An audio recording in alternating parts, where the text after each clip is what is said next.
और कैसे।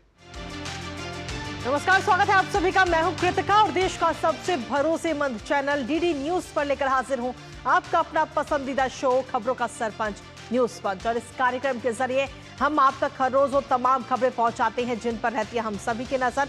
लेकिन न्यूज पंच में सिर्फ खबर नहीं होती बल्कि होती है हर खबर की पूरी पड़ताल। और आज किन 3 प्रमुख खबरों की करेंगे हम पड़ताल और जानेंगे लेटेस्ट अपडेट अपने संवाददाताओं से। सबसे पहले एक नजर उन प्रमुख खबरों पर।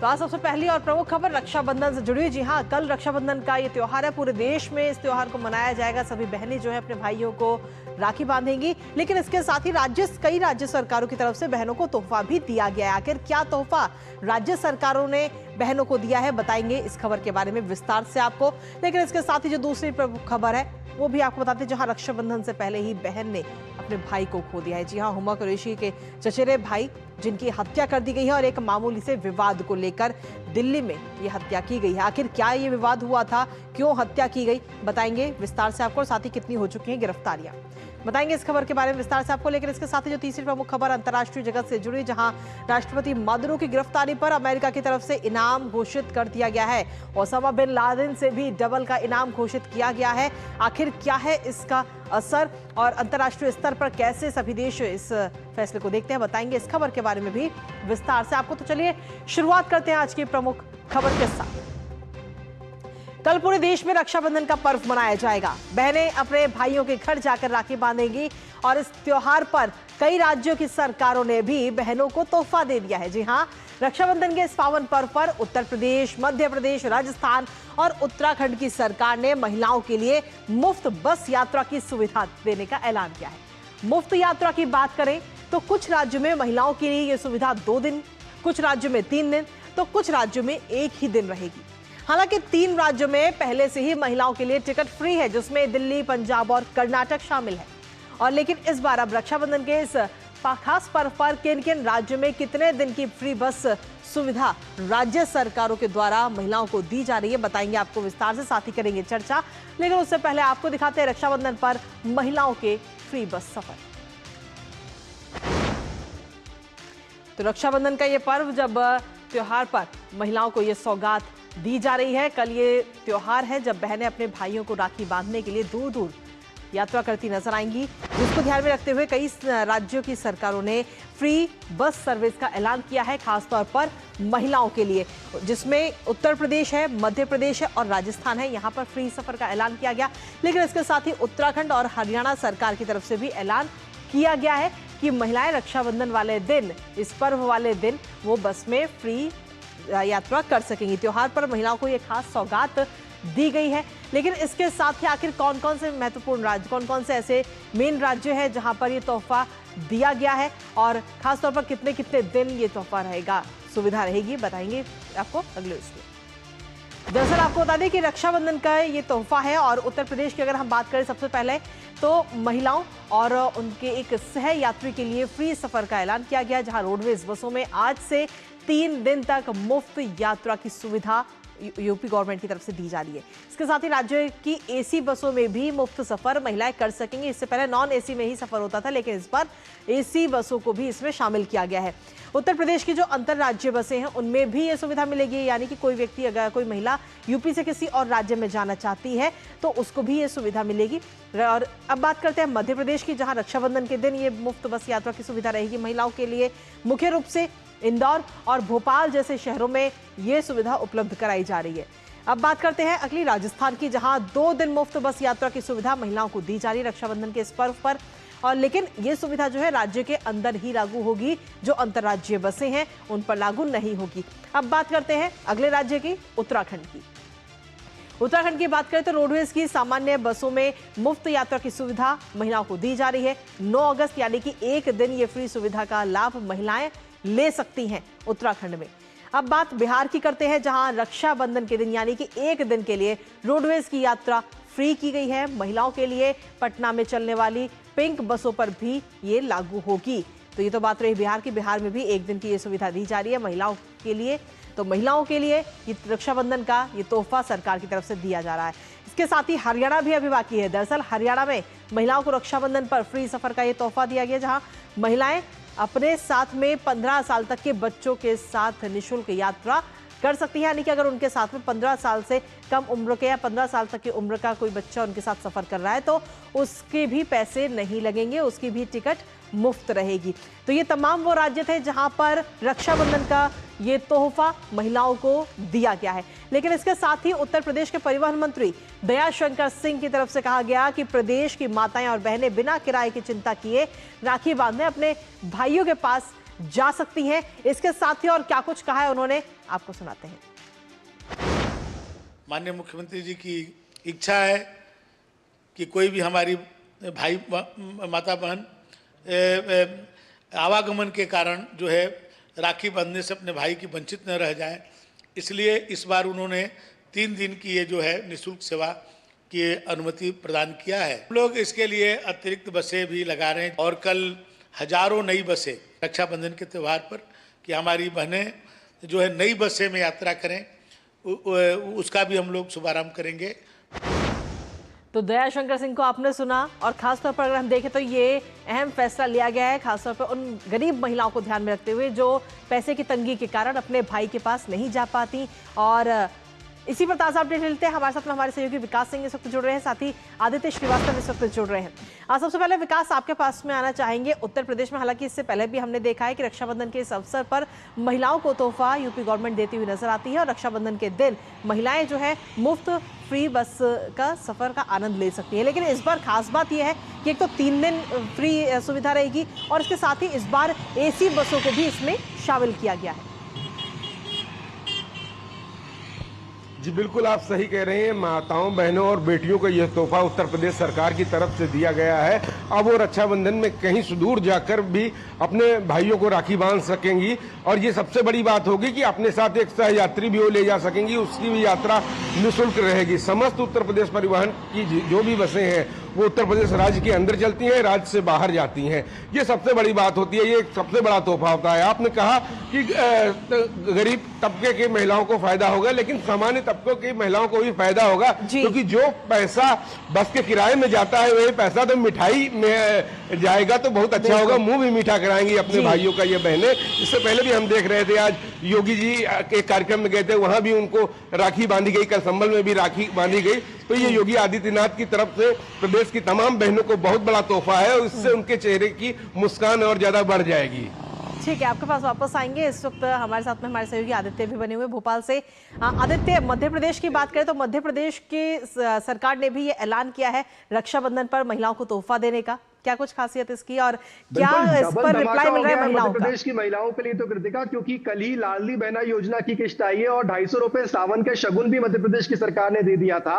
और अब ये घोषणा हो गई है कि भोपाल, इंदौर जैसे जो बड़े शहर हैं वहां पर बहनें जब भाइयों को राखी बांधने जाएंगी तो बस से अगर वो जाती हैं तो मुफ्त में वो अपने भाइयों के घर पहुंच पाएंगी।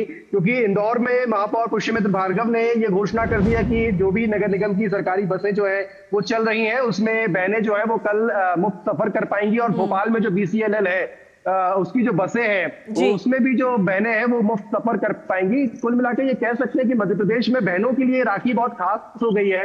एक तरफ तो लाडली बहना के पैसे आ गए हैं और शगुन के पैसे भी मिल गए हैं, यानी कि भाइयों को राखी, मिठाई, नारियल लेके जाने के लिए उसके लिए भी अब चिंता करने की आवश्यकता नहीं है बहनों को। और उसके अलावा जब उनके घर तक पहुंच रही है तो भाइयों को लेने आने की भी आवश्यकता नहीं है, बस में बैठे और सरकार जो है वो भाइयों के घर तक पहुंचाने की व्यवस्था कर चुकी है, खासतौर से अगर देखें तो। इसके साथ ही ये जो ऐलान किया गया, ये जो सुविधा महिलाओं को दी जा रही है, इसका असर क्या कुछ नजर आ रहा है और महिलाओं के मन में कितना उत्साह है इसको लेकर?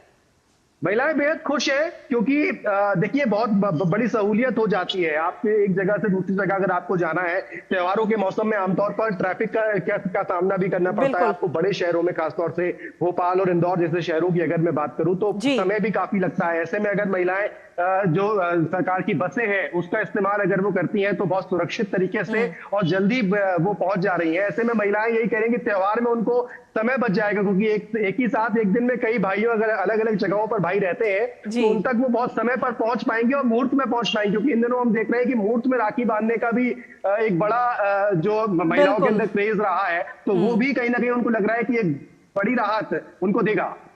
ठीक है, हमारे साथ विकास भी बने हुए हैं। विकास, सीधे तौर पर अभी कुछ देर पहले दयाशंकर सिंह को भी हमने अपने दर्शकों को सुनाया और वो कह रहे हैं कि इस बार पुरानी बसें तो है ही, लेकिन नई बसें भी चलाई जा रही हैं जिससे कि यात्रियों को, महिलाओं को किसी प्रकार की कोई परेशानी ना हो, ज्यादा भीड़ भाड़ ना हो। बिल्कुल, नई बसों के साथ साथ पूरी ताकत के साथ जितना रोडवेज का स्टाफ है उसको लगाया गया है, उसकी छुट्टी कैंसिल की गई है और साथ ही साथ जो भी ड्राइवर है, कंडक्टर है, उनके लिए भी विशेष निर्देश दिए गए हैं कि यात्रियों को सहूलियत भरी यात्रा मिले। वो बाकायदा कंडक्टर ड्रेस में रहे, ड्राइवर की चेकिंग की जाए कि किसी भी प्रकार का उसने अल्कोहल तो नहीं लिया है। इन सारे जितने मापदंड हैं, साथ ही साथ बस स्टेशनों की साफ सफाई के निर्देश भी दिए गए हैं। समस्त उत्तर प्रदेश में जितनी बसें हैं, आमतौर पे होता है कि कई दिनों पे कुछ बसें रोडवेज के अंदर डिपो में खड़ी रहती हैं, लेकिन कल के दिन सारी बसें सड़क पर नजर आएंगी, जिससे कि यात्रियों को सुविधाजनक तरीके से माताएं बहनें निकले और अपने भाइयों को राखी बांधे, खुशी खुशी त्योहार मनाएं। चलिए, बहुत बहुत शुक्रिया विकास, आपका तमाम जानकारी हमारे साथ साझा करने के लिए। इसके साथ ही आदित्य, आपका भी बहुत बहुत शुक्रिया अपडेट्स हमारे साथ साझा करने के लिए। और इसी के साथ चलिए अब न्यूज पंच में अगली महत्वपूर्ण खबर का करते हैं रुख, जहां राजधानी दिल्ली से एक हैरान करने वाली खबर आज सामने आई। रक्षाबंधन से ठीक पहले बॉलीवुड एक्ट्रेस हुमा कुरैशी के परिवार में बड़ा हादसा हो गया। दरअसल बॉलीवुड एक्ट्रेस हुमा कुरैशी के चचेरे भाई आसिफ कुरैशी की हत्या कर दी गई और हत्या के पीछे वजह बताई जा रही है पार्किंग विवाद की। हालांकि इस मामले में अभी तक 2 आरोपियों की गिरफ्तार भी किया जा चुका है और इस पूरी वारदात का एक सीसीटीवी फुटेज भी सामने आ गया है, जिसमें पूरी ये घटना साफ तौर पर देखी जा सकती है। इस वीडियो की अगर हम बात करें तो दोनों आरोपियों को साफ तौर पर आसिफ पर तेज धार हथियार से हमला करते हुए देखा जा सकता है। जानेंगे इस खबर को लेकर लेटेस्ट अपडेट अपने संवाददाता से। उससे पहले आपको दिखाते हैं हुमा कुरैशी के चचेरे भाई की हत्या की। दिल्ली के निजामुद्दीन में ये सनसनीखेज मर्डर का ये पूरा मामला इस वक्त सामने आया। धारदार हथियार से आसिफ कुरैशी की हत्या की गई, जो कि हुमा कुरैशी के चचेरे भाई हैं, उनकी ये हत्या की गई। इसके साथ ही आपको बता दें कि स्कूटी पार्किंग को लेकर ये पूरा विवाद हुआ था। सोचिए, ये छोटी सी बात थी स्कूटी को पार्किंग में लगाने की, लेकिन ये छोटी सी बात एक बड़े विवाद का रूप ले लेती है। छोटा सा विवाद ही हत्या में तब्दील हो जाता है। पहले गाली गलौज होती है, उसके बाद में हत्या कर दी जाती है। इसके साथ ही आपको बता दें कि जो आरोपी हैं वो पड़ोसियों को ही बताया जा रहा है कि पड़ोसियों ने ही आसिफ की जान ली है। पड़ोसी उज्जवल और गौतम को हत्यारोपी बताया जा रहा है। फिलहाल पुलिस ने इन दोनों को ही गिरफ्तार कर लिया है और उनसे पूछताछ इस वक्त की जा रही है। लेकिन इसके साथ ही पुलिस की तरफ से क्या कुछ कहा गया है, एक बार वो आपको सुनाते हैं। आइए आपको तस्वीरें दिखाते हैं उससे पहले।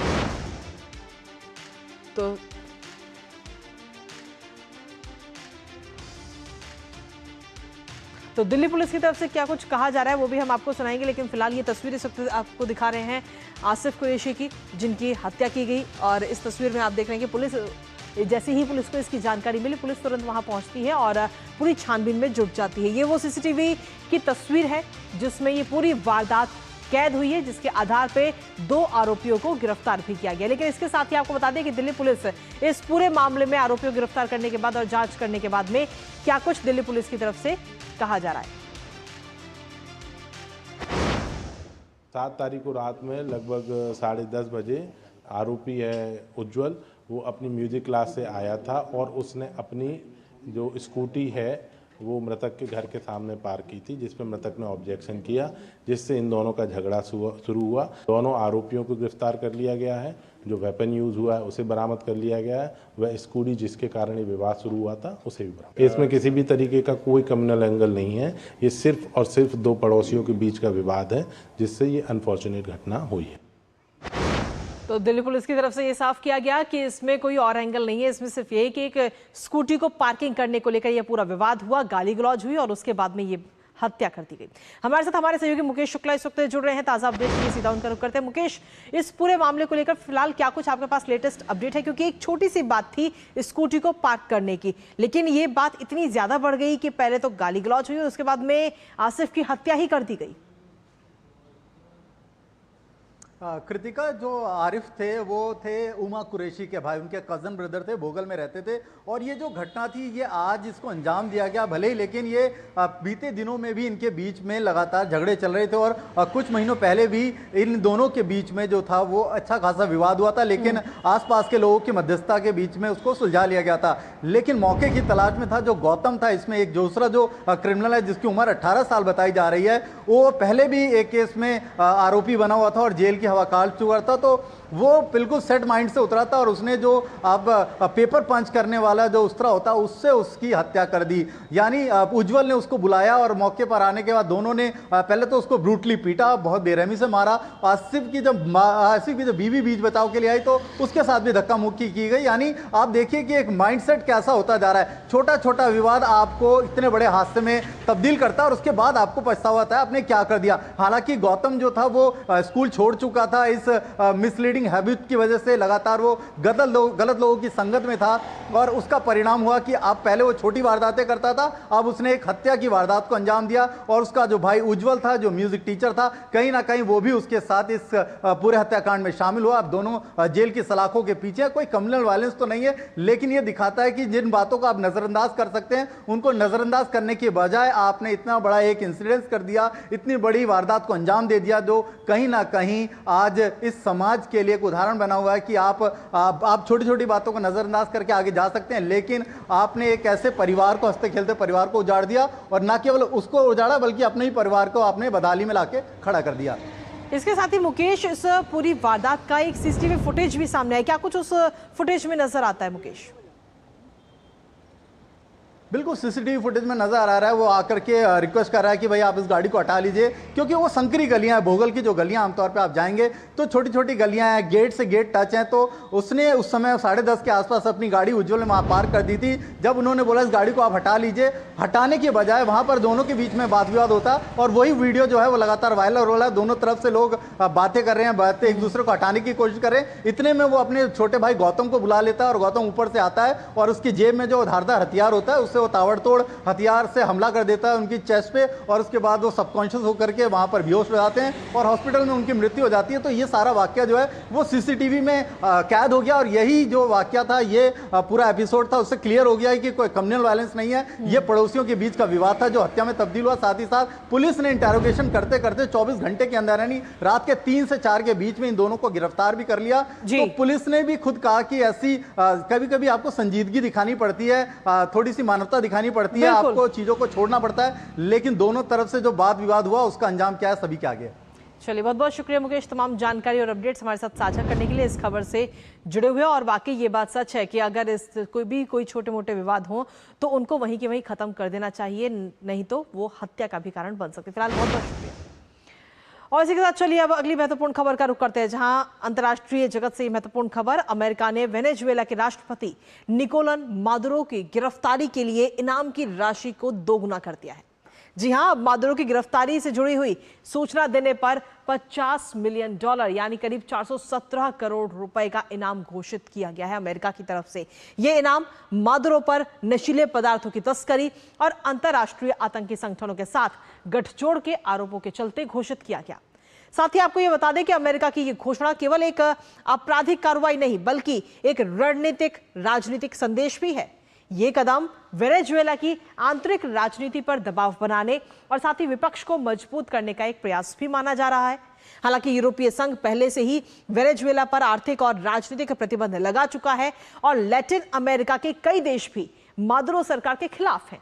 लेकिन वहीं दूसरी तरफ हम देखें तो रूस, चीन और ईरान जैसे देश मादुरो को समर्थन देते हैं, जिससे यह मुद्दा एक अंतरराष्ट्रीय शांति संतुलन का हिस्सा बन गया है। करेंगे चर्चा इस मुद्दे पर, उससे पहले आपको दिखाते हैं अमेरिका की रडार पर मादुरो। तो वेनेजुएला के राष्ट्रपति पर यह शिकंजा कसा जा रहा है, जहां वेनेजुएला के राष्ट्रपति की गिरफ्तारी के लिए इनाम की घोषणा इस वक्त की गई है अमेरिका की तरफ से। मादुरो पर नशीले पदार्थों की तस्करी का आरोप है। इसके बाद इनाम की राशि पहले ही घोषित की गई थी, लेकिन अब उसे डबल कर दिया गया है। अंतर्राष्ट्रीय आतंकी संगठनों के साथ गठजोड़ के भी आरोप मादुरो के ऊपर लगे हुए हैं और इसके साथ ही इनाम की राशि को अभी हाल ही में दोगुना किया गया है। यूएस ने $50 मिलियन का इनाम देने की घोषणा यूएस की तरफ से की गई है और ऐसे में कहीं ना कहीं अमेरिका की रडार पर मादुरो तो आ ही गए हैं और गिरफ्तारी के लिए इनाम भी जारी किया गया। पहले मादुरो पर $25 मिलियन का इनाम था, लेकिन अब इस राशि को बढ़ाकर के डबल कर दिया गया है। मादुरो को पकड़वाने वाली जानकारी देने वाले को यह इनाम $50 मिलियन का यह इनाम दिया जाएगा। वेनेजुएला के राष्ट्रपति मादुरो की गिरफ्तारी के लिए इनाम की घोषणा की गई है। इसके साथ ही आपको बता दें कि बॉन्डी ने सोशल मीडिया प्लेटफॉर्म एक्स पर भी घोषणा की है और एक्स पर उन्होंने क्या कुछ कहा है वो आपको बता दें। अमेरिकी अटॉर्नी जनरल पॉम बॉन्डी ने ये ऐलान किया है इस राशि का, इस इनाम का। राष्ट्रपति ट्रंप के नेतृत्व में न्याय से बच नहीं पाएंगे मादुरो, ये बात उनकी तरफ से कही गई। इसके साथ ही अमेरिका में नशीले पदार्थ और हिंसा मादुरो फैला रहे हैं, ये भी आरोप उनके ऊपर लगाया गया। साथ ही ये भी आरोप लगा कि आतंकवादी संगठनों के साथ मादुरो के संबंध है और इसीलिए इनाम की राशि की घोषणा की गई है। दुनिया के सबसे बड़े ड्रग ट्रैफिकर्स में से एक हैं मादुरो, ये बात यूएस ने कही है। अमेरिका की राष्ट्रीय सुरक्षा के लिए भी खतरा मादुरो को बताया गया। बॉन्डी ने सोशल मीडिया प्लेटफॉर्म एक्स पर इसकी जानकारी दी। $700 मिलियन से अधिक की संपत्ति भी जब्त की जा रही है। इसके साथ ही आपको बता दें कि इससे पहले अगर हम देखें तो ये जो इतिहास है वो काफी तनावपूर्ण दोनों के बीच में बना रहा है, क्योंकि अमेरिकी राष्ट्रपति ट्रंप मादुरो को तानाशाह तक बता चुके हैं। वेनेजुएला पर अमेरिका ने भी कई सारे कड़े प्रतिबंध लगाए हुए हैं और खास तौर पर अगर हम देखें तो वेनेजुएला की सरकारी तेल कंपनी PDVSA पर भी पाबंदी अमेरिका की तरफ से लगाई गई। इसके साथ ही PDVSA वेनेजुएला की आय का सबसे प्रमुख स्रोत है जिस पर पाबंदियां लगाई गई। खासतौर पर आर्थिक संकट के लिए अमेरिका जिम्मेदार, ये बात मादुरो सरकार पहले भी कह चुकी है। और इसी बीच चलिए सीधा रुख करते हैं इस वक्त सीतामढ़ी का, जहां पर गृह मंत्री अमित शाह इस वक्त पहुंच चुके हैं। माता जानकी मंदिर की ये भूमि पूजन की तस्वीरें इस वक्त आपको दिखा रहे हैं। ये सीधी तस्वीरें सीतामढ़ी से।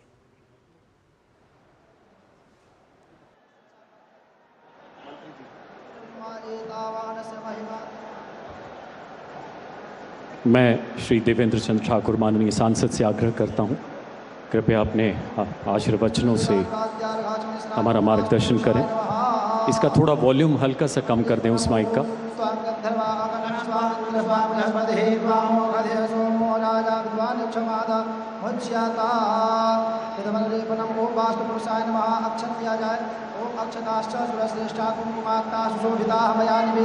मंच पर उपस्थित बिहार सरकार के माननीय मंत्रीगण, भारत सरकार के माननीय मंत्रीगण, माननीय सांसद और भारतीय जनता पार्टी के वरिष्ठतम नेता आदरणीय राधा मोहन सिंह जी, शिवहर की हमारे सांसद माननीय लवली आनंद जी, और यहाँ तमाम पूरे जिले से आए हुए, अगल बगल चारों जिले से आए हुए हमारे सारे श्रद्धालुगण और माँ सीता के भक्तगण, आज हम सीतामढ़ी वासियों के लिए मैं समझता हूँ हमारे ज़िंदगी का सबसे महत्वपूर्ण दिवस होगा। हम लोगों ने हमेशा से इस मांग को रखा था कि माँ सीता की मंदिर यहाँ बननी चाहिए, और मैं धन्यवाद देता हूँ माननीय नीतीश कुमार हमारे मुख्यमंत्री जी को, और माननीय नरेंद्र मोदी जी को, माननीय प्रधानमंत्री जी को, और माननीय गृह मंत्री श्री अमित शाह जी को कि 1000 करोड़ रुपए के साथ देकर आदरणीय नीतीश कुमार ने यहाँ आज शिलान्यास जो कार्यक्रम हो रहा है, और जो हजारों करोड़ दिया उसमें 883 करोड़ मंदिर निर्माण के लिए दिया गया, और लगभग 225 करोड़ जो अधिग्रहण जमीन का होगा उसके लिए दिया गया है। जैसे मैंने कहा कि हम सीतामढ़ी वासियों के लिए इससे बड़ा तोहफा नहीं हो सकता था। ये हमेशा से हमारी मांग थी कि माँ सीता की मंदिर, भव्य मंदिर यहाँ बने, और वो सच्चाई सामने दिखाई दे रहा है। और सुनने में आता है कि जब राजा जनक को कहा गया कि आपके पूरे राज्य में अपराध बना हुआ है और इस अपराध से निपटने के लिए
तो सीतामढ़ी से ये सीधी तस्वीरें आपको दिखाते हैं, जहां पर आपको बताते हैं कि गृह मंत्री अमित शाह भूमि पूजन करते हुए नजर आए। दरअसल बिहार के सीतामढ़ी में मां जानकी का ये पूरा भव्य मंदिर का तैयार किया जा रहा है और इसका भूमि पूजन का कार्यक्रम आज किया गया और 11 महीने का लक्ष्य रखा गया है इस मंदिर को पूरी तरह से तैयार करने का, यानी कि जिसके बाद में उम्मीद की जा रही है कि अगले साल जो सावन होंगे उस दौरान इस मंदिर का उद्घाटन पूरी तरह से संभव भी नजर आ रहा है। काफी भव्य ये मंदिर का निर्माण कराया जा रहा है और सीधे तौर पर हम देखें तो राजस्थान का बलुआ पत्थर जो है उसका इसमें इस्तेमाल किया जाएगा, जो अपनी मजबूती के लिए प्रसिद्ध है।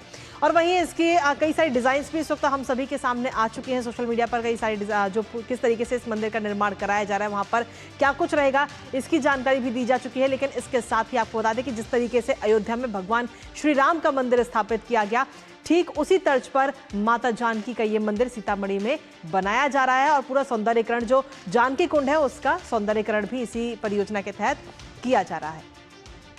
तो सीधे तौर पर सीतामढ़ी से ये सीधी तस्वीर आपको दिखा रहे थे। खुद गृह मंत्री अमित शाह वहां पर पहुंचे और इस कार्यक्रम में भूमि पूजन करते हुए वो नजर आए। और अब सभी को इंतजार है जब माता जानकी का ये भव्य मंदिर तैयार होगा, क्योंकि यहाँ पर माता सीता बड़े नहीं बल्कि बाल स्वरूप में यहाँ पर विराजमान होंगी। तो उस तस्वीर को देखने के लिए हर कोई इस वक्त इंतजार कर रहा है। वहाँ की खास तस्वीरें भी हमने आपको दिखाई और अब हर किसी को इंतजार है इस मंदिर के निर्माण का, जब ये भव्य मंदिर बनकर तैयार होगा। और इसी के साथ फिलहाल न्यूज़ पंच में मुझे और हमारी पूरी टीम को दीजिए अनुमति। अब सीधा आपसे मुलाकात होगी सोमवार को सुबह 10:30 बजे। तब तक के लिए नमस्कार।